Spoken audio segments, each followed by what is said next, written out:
His office is manifold and His promise is sure. His life is matchless and His goodness is limitless. His mercy is enough and His grace is sufficient. His reign is righteous, His yoke is easy, and His burden is light. He is indestructible. He is indescribable. He is incomprehensible. He is inescapable. He is invincible. He is irresistible. He is irrefutable. I can't get Him out of my mind, and I can't get Him out of my heart. I can't outlive Him, and I can't live without Him. The Pharisees couldn't stand Him, but found they couldn't stop Him. Satan tried to tempt Him, but found he couldn't trip Him. Pilate examined Him on trial, but found no fault in Him. The Romans crucified Him, but couldn't take His life. Death couldn't handle Him, and the grave couldn't hold Him. Just give me Jesus.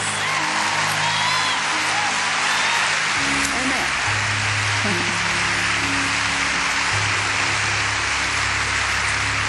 Historically and biblically, there have been three ingredients that God has honored for revival. One is the preaching of the Word, one is prayer, one is the exaltation of Jesus.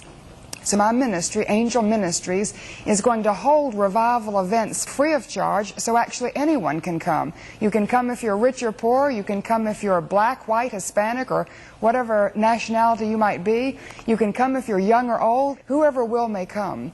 And we're going to place in the program of these revivals the ingredients that we believe God will honor and send down His Spirit. In the morning when I rise, give me Jesus. Stuart and I have hordes of grandchildren. We have 13 grandchildren. And one of those children belongs to our daughter, Judy. And his name is Stephen. And when he was a little chap, Judy would say, "Come here, Stephen, I want to tell you something." And like any little chaps, he wouldn't want to do that. But he would come sort of reluctantly and stand in front of her with his head down.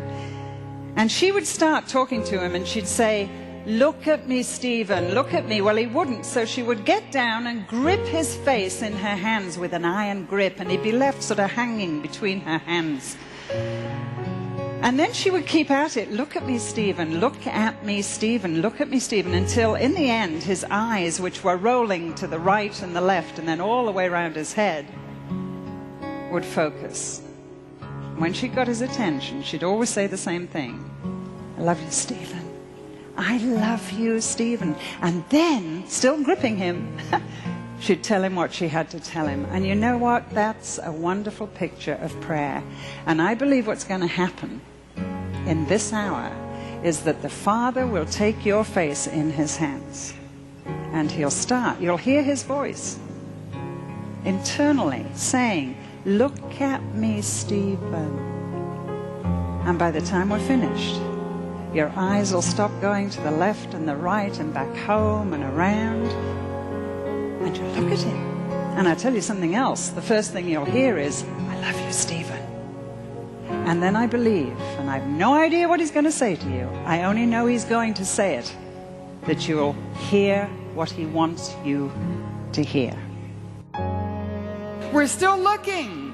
And we go to all of these other places looking for our fulfillment and our satisfaction and our joy and our peace and our meaning to life and our reason for existence, and we just can't seem to find it. And we're still looking. And Jesus says, "What are you looking for? What are you looking for? What are you looking for? Who are you looking for?" Mary answered, "Sir," thinking he was the gardener, "if you've carried him away, tell me where you've put him and I'll go get him.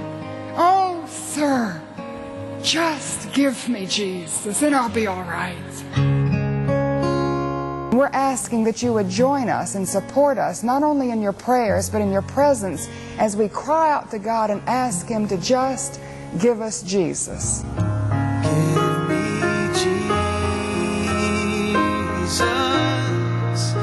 Give me Jesus. You can have all this world, but give me Jesus.